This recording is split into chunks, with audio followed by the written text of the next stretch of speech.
بسم اللہ الرحمن الرحیم۔ السلام علیکم، آپ دیکھ رہے ہیں الف نیوز اور میں ہوں آپ کے ساتھ ماجد علی۔ شامل کرتے ہیں آج کی آن لائن ہیڈ لائنز۔ پابندیوں کے باوجود ایرانی تیل کی پیداوار میں اضافہ۔ امریکی پابندیوں کے باوجود ایران میں تیل کی پیداوار کا سفر کامیابی کے ساتھ اپنی ترقی کی منزل طے کر رہا ہے۔ یہ انکشاف انرجی کی بین الاقوامی ایجنسی کی ایک رپورٹ میں سامنے آیا ہے۔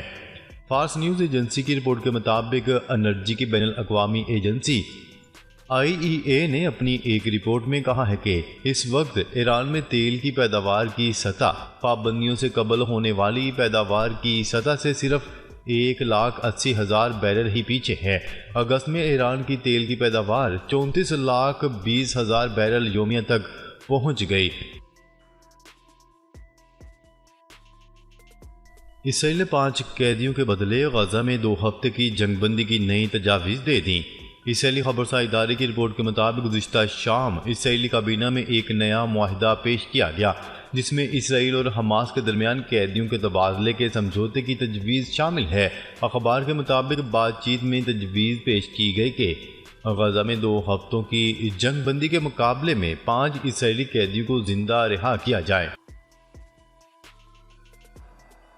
دہشت گردی کے خطرات۔ ایران نے افغان سرحد پر دیوار کی تعمیر شروع کر دی۔ ایران نے سرحدوں کی مضبوطی اور دہشت گردی کے خطرات سے نمٹنے کے لیے افغان سرحدوں پر دیوار کی تعمیر شروع کر دی۔ ایران کی جانب سے افغان سرحد پر فعال طور پر سیکیورٹی کے اقدامات شروع کر دیے گئے ہیں۔ ایران کی جانب سے سرحدی دیوار کی تعمیر علاقائی عدم استحکام کے جواب میں ایک ضروری اقدام ہے۔ ایران کا 3 سالہ منصوبہ سرحدی سیکیورٹی کو یقینی بنانے کے لیے ہے۔ ایران اپنی خود مختاری کی حفاظت کے لیے مستقل اقدامات اٹھا رہا ہے۔ اسرائیل میں تھاڈ میزائل دفاعی سسٹم نصب ہوتے ہی ایران نے بھی اپنا نیا دفاعی سسٹم نصب کر دیا۔ ایک طرف اسرائیل میں جدید ترین تھاڈ میزائل دفاعی سسٹم نصب ہو گیا تو دوسری طرف ایران میں بھی ارمان نامی نیا دفاعی سسٹم فعال کر دیا گیا۔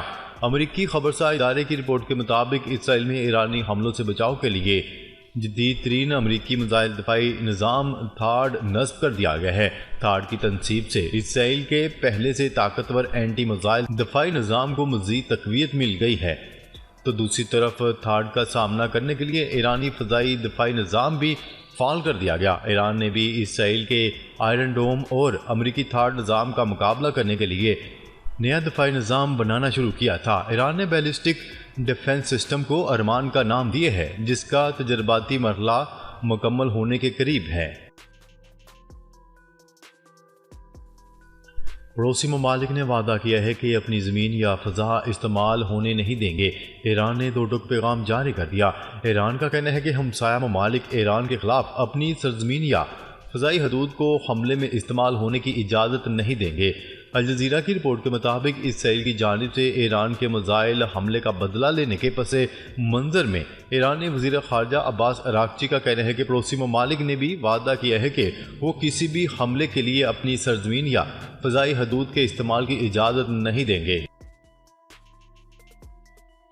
چین کا بھارت کے ساتھ سرحدی تنازع حل کرنے پر اتفاق۔ چین نے بھارت کے ساتھ سرحدی تنازع کو حل کرنے پر اتفاق کر لیا۔ اس حوالے سے چینی وزارت خارجہ کا کہنا ہے کہ سرحدی تنازع کے حل کے لیے مشترکہ اقدامات کیے جائیں گے۔ چینی وزارت خارجہ کا کہنا تھا کہ چین اور بھارت سفارتی اور عسکری سطح پر قریبی رابطے میں ہیں۔ وزارت خارجہ کا مزید کہنا تھا کہ سرحدی تنازع کے حل کے لیے جلد عملی اقدامات کیے جائیں گے۔ دوسری جانب بھارت نے بھی گزشتہ روز کہا تھا کہ اس نے ہمسایہ ملک چین کے ساتھ انتہائی متنازع سرحدی علاقے میں فوجی گشت کے لیے ایک معاہدہ کیا ہے۔ امریکہ کی پاکستان اور ایران کو ڈرونز ہتھیاروں کی تیاری میں مدد کرنے پر 26 کمپنیوں پر پابندی عائد کر دی۔ امریکہ نے ایران اور پاکستان ہتھیاروں کی تیاری میں کسی بھی طرح کی مدد کرنے والی کمپنیوں کو بلیک لسٹ کر دیا۔ امریکی نشریاتی ادارے کے مطابق کامرس ڈپارٹمنٹ کی جانب سے جاری بیان میں کہا گیا ہے کہ جن 26 فرموں پر پابندی عائد کی گئی ہے ان میں زیادہ تر پاکستان، چین اور متحدہ عرب امارات میں قائم ہیں۔ لبنان سے تل ابیب کے ساحل پر میزائل فائر، ایئرپورٹ بند۔ لبنان پر مسلسل اسرائیلی حملوں کی روشنی میں تل ابیب میں ایک دھماکے کی آواز سنی گئی۔ یہ آواز لبنان سے داغے گئے 2 میزائلوں کے ساحلی شہر کے ساحل پر پھٹنے کی تھی۔ العربیہ کی رپورٹ کے مطابق اسرائیلی فوج نے تل ابیب کے وسیع تر علاقے کی جانب میزائل داغے جانے کا بتایا ہے۔ اسرائیلی فوج نے ایک اور بیان میں بھی یہ کہا ہے کہ میزائل لبنان کی سرزمین سے داغے جانے کا پتہ چلا اور وہ ملک کے وسط میں ایک کھلے علاقے میں جا گرا ہے۔ جو بائیڈن نے ہم پر حملے کے لیے امریکی آمادگی اور اس کی حمایت کا اشارہ دیا، ایران نے خبردار کر دیا۔ ایک ایسے وقت میں جب تہران کی جانب سے 1 اکتوبر کو ہونے والے میزائل حملے پر اسرائیلی رد عمل کا بے چینی سے انتظار کیا جا رہا ہے، اقوام متحدہ میں ایرانی مشن نے امریکی صدر جو بائیڈن کے اس بیان پر تبصرہ کیا جو انہوں نے گزشتہ ہفتے جرمنی میں دیا۔ ایرانی مشن نے پیر کے روز کہا کہ جو بائیڈن نے ایران پر اسرائیل کی غیر قانونی فوجی جارحیت کے لیے ضمنی موافقت اور واضح حمایت کا اشارہ دیا۔ سلامتی کونسل کو بھیجے گئے خط میں ایرانی مشن نے مزید کہا، ایران کے خلاف اسرائیل کی کسی بھی دشمنانہ کارروائی کے لیے اشتعال انگیزی میں کردار ادا کرنے اور علاقائی و بین الاقوامی سطح پر امن و سلامتی پر تباہ کن دورس اثرات کی پوری ذمہ داری امریکہ پر عائد ہوگی۔ ایران پر حملے کا منصوبہ تیار، حملوں میں عہدیداران کے گھر شامل ہو سکتے ہیں، اسرائیلی میڈیا کا دعویٰ۔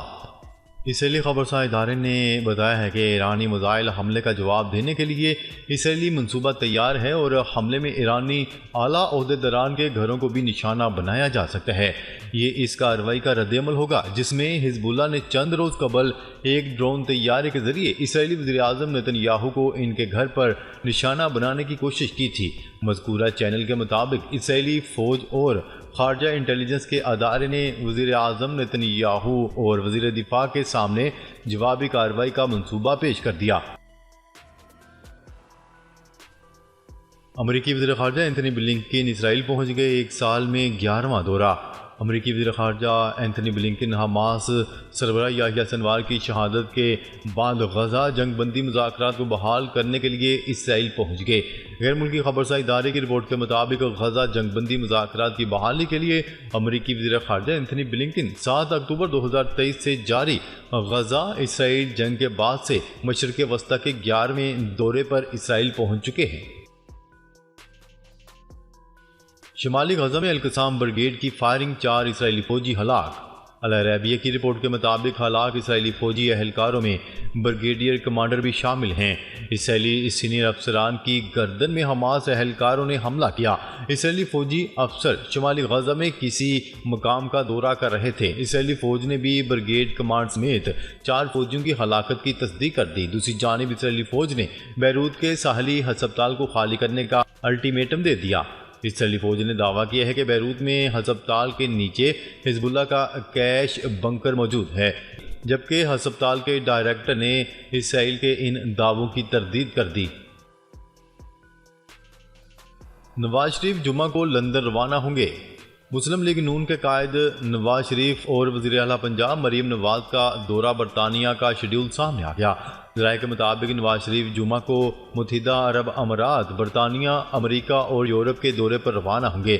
وہ 1 رات دبئی میں قیام کریں گے۔ ذرائع نے بتایا ہے کہ نواز شریف ہفتے کو لندن پہنچیں گے، 2 دن قیام کے بعد منگل کو امریکہ روانہ ہو جائیں گے۔ نواز شریف امریکہ میں 4 دن قیام کے بعد واپس لندن پہنچیں گے۔ سپریم کورٹ میں 26ویں آئینی ترامیم چیلنج۔ اسلام آباد سپریم کورٹ میں 26ویں آئینی ترمیم کو چیلنج کر دیا گیا۔ سپریم کورٹ سے 26ویں آئینی ترمیم کا عدم قرار دینے کی استدعا کر دی گئی۔ 26ویں آئینی ترمیم کے خلاف دائر کی گئی پہلی درخواست میں وفاق کو فریق بنایا گیا ہے۔ درخواست میں موقف اختیار کیا گیا ہے کہ پارلیمنٹ کو قانون سازی کا اختیار ہے اور پارلیمنٹ 2/3 اکثریت سے آئین میں ترمیم کر سکتی ہے، تاہم پارلیمنٹ کو عدالتی امور پر تجاوز کرنے کا اختیار نہیں۔ 26ویں آئینی ترمیم پی ٹی آئی کا منحرف اراکین کے خلاف قانونی کارروائی کرنے کا فیصلہ۔ پاکستان تحریک انصاف نے 26ویں آئینی ترمیم کے حق میں ووٹ دینے والے ارکان قومی اسمبلی کے خلاف قانونی کارروائی کا فیصلہ کر لیا۔ سابق اسپیکر قومی اسمبلی اور پی ٹی آئی رہنما اسد قیصر نے میڈیا سے گفتگو کرتے ہوئے کہا کہ بنیادی طور پر یہ فیصلہ کیا گیا ہے کہ 26ویں آئینی ترمیم میں ووٹ دینے والے اراکین پی ٹی آئی کا حصہ نہیں رہیں گے۔ حکومت کے ابتدائی 6 ماہ کے دوران قرضوں میں ریکارڈ اضافہ۔ اسٹیٹ بینک کی دستاویزات کے مطابق نگراں حکومت کے مقابلے میں موجودہ دور حکومت میں قرضوں کی رقم میں 561% کا اضافہ ہوا ہے۔ دستاویزات کے مطابق مارچ سے اگست 2024 کے دوران وفاقی حکومت کا قرضہ 5,552 ارب روپے بڑھا، جس کے بعد اگست 2024 تک وفاقی حکومت کا قرضہ 70,362 ارب روپے تک پہنچ گیا تھا۔